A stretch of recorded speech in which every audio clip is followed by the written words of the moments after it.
Ingay ka naman daw. Hindi mo ako kilala.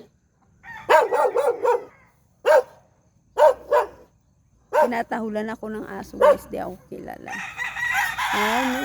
Yung grapes. Hindi pa siya namumunga. Ayan po yung manukan.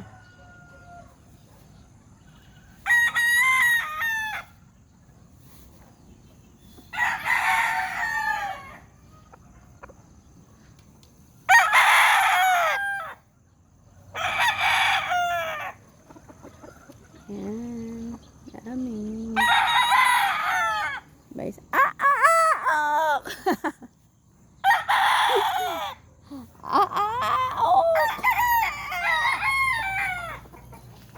Ayan, pinagtitripan ko lang yung mga manok guys. Doggy! Collie! Hi! Say hi! Hello! Ay! Ba't basang-basa ka? Saan ka magaling? Saan ba ito sila nakakalabas?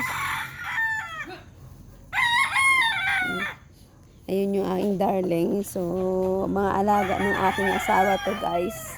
Sa mga gustong bumili ng mga panabong dyan, available po dito ngayon. Yes, PM is the key. Ayan. Nagbe-breed po kasi siya ng iba't ibang lahi ng panabong. So, hindi ko alam yung mga pangalan nito. So, bibigyan na lang natin sila ng mga nickname. Ito si Marvin, ayun naman si Alden, si Dingdong Dantes. Ayan po. Char lang. Ayan po. So, ito yung kanyang mga ingay. Gwapo naman ng manok na yun. Ayan. So, nagpapaaraw din ako dito, matirik na araw. Alas 7 pa lang ng maga. Nagbo-brother siya. May mga siya doon kagabi, naghango kami nung mga kiti nasa incubator. So, ayan. Tapos, ayan naman po. Namitas ako nito. Ayan.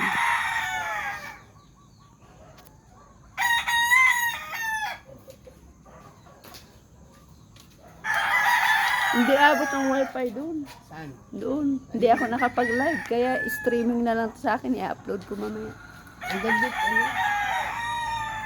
Hanggang dito lang yata yun. Camera siya yung aking boyfriend. Yan. Yan po yung aking boyfriend. Ayan, nakatalikod. Boyfriend lang, wag asawa. Hanggang lang. Boyfriend lang. Para bagets pa rin boyfriend lang. Guys, pinapakilala ko po ang aking boyfriend. Ayan guys. Ito yung backyard. Ito si Doggy na friendly. Yan. Napaka-friendly ng aso na to. Ito po yung bakuran guys dito sa backyard. Ang daming pinisa kagabi sa incubator. So sa mga bibili ng dyan, mag-PM lang kayo sa mga mahilig alaga ng manok. Ayan yung namin sa incubator kahapon. Ayan, hinango galing sa incubator. Kasi puro po siya, guys, ito pa. Ayan, yung mga doon. Anong kulay ito, de? Pag lumaki, kulay black and white? Ayan.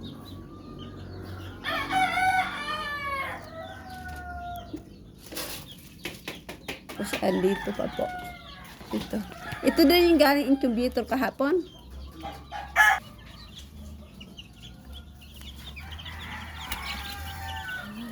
Binulabog para lang maghiwa-hiwalay. Kainan na, gising na, tatamad nyo. Yan. Galing nga sumunod. Ay, sinabi kong gising na. Kainan na.